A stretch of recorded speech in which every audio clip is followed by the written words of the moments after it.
Alors aujourd'hui, on se penche sur un sujet, un vrai paradoxe, celui des bons gras. On pense bien faire, on choisit certaines huiles, certaines graines, mais les sources qu'on a là suggèrent qu'on peut en fait se tromper complètement. Notre mission, c'est de comprendre cette fameuse famille des oméga et pourquoi l'équilibre est si crucial. C'est tout à fait ça. Le cœur du problème, ce n'est pas de dire bon ou mauvais gras. C'est de comprendre qu'il fonctionne en équipe.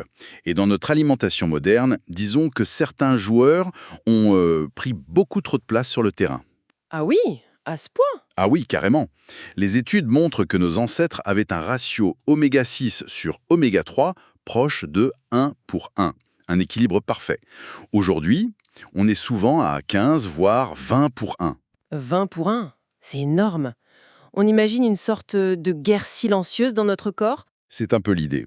C'est comme jeter de l'huile sur le feu de l'inflammation à bas bruit constamment.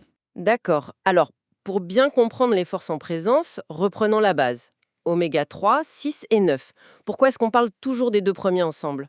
Parce que les oméga 3 et 6 sont dits essentiels. Essentiel, ça veut juste dire que notre corps, il ne sait pas les fabriquer. On doit les trouver dans ce qu'on mange, c'est une obligation. Mhm. L'oméga 9, lui, n'est pas essentiel. Notre corps peut le produire. C'est le gras star de l'huile d'olive, des avocats. Excellent pour la santé. Mais on a une certaine autonomie, ce qui n'est pas le cas pour les 3 et les 6. Donc le coupable, ce n'est pas l'oméga 6 lui-même. Non, absolument pas. C'est juste qu'il a complètement écrasé l'oméga 3. Mais pourquoi est-il si présent partout? Parce qu'il est paratouffe partout, justement. Dans les huiles végétales les plus communes, tournesol, maïs, soja. Celle qu'on utilise massivement dans les produits transformés, j'imagine. Exactement. Plats préparés, fast-food. Son omniprésence a créé ce déséquilibre majeur qui favorise un terrain, disons, pro-inflammatoire. Attendez, mais si c'est si difficile de l'éviter, est-ce que c'est même réaliste de vouloir rééquilibrer la balance? Si, tout à fait. La solution, ce n'est pas tant de faire la chasse à l'oméga 6, ce qui est quasi impossible, c'est plutôt d'augmenter activement, consciemment, nos apports en oméga 3. D'accord. Et c'est là qu'on doit parler des deux stars de la famille oméga 3. Deux agents spéciaux, si on veut. Leur nom de code, un peu scientifique, mais on va simplifier. L'EPA et le DHA. EPA et DHA, ça me va très bien. Alors, quels sont leurs super pouvoirs respectifs? Alors, l'EPA, on pourrait dire que c'est le pompier de notre corps. Son rôle principal, c'est vraiment de lutter contre l'inflammation. Il est aussi clé pour la santé cardiovasculaire. Le pompier, d'accord, je retiens. Et le DHA? Le DHA, c'est l'architecte. C'est un composant structurel de notre cerveau et de la rétine. Il est donc crucial pour nos neurones, notre vision. C'est fascinant. Et les sources mentionnent aussi les oméga 3 végétaux, comme dans les graines de lin. Ils ne font pas le même travail? Excellente question. Et c'est une nuance capitale. Les végétaux nous donnent un précurseur, là et là. Notre corps doit ensuite le convertir en EPA et DHA. Et ça marche bien, cette conversion? Justement non, très mal. Le taux de conversion est vraiment très très faible, presque anecdotique.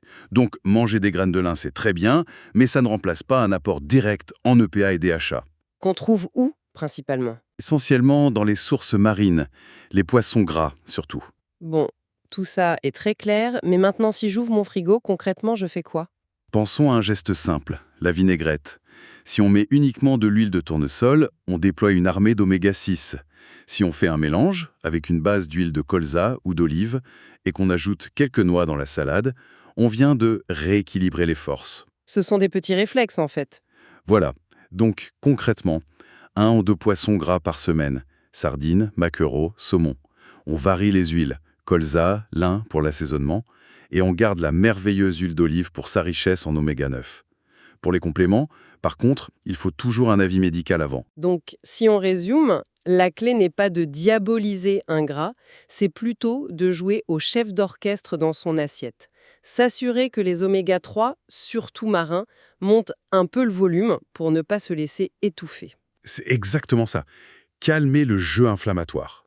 Et pour aller plus loin, les sources montrent un lien très clair entre cet équilibre et la santé du cœur, l'inflammation. Et ça soulève une question passionnante, je trouve.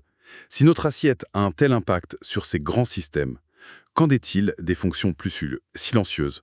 Je pense à la récupération après l'effort, la gestion du stress, ou même notre humeur au quotidien. Tout ça pourrait être influencé par ces mêmes choix, non?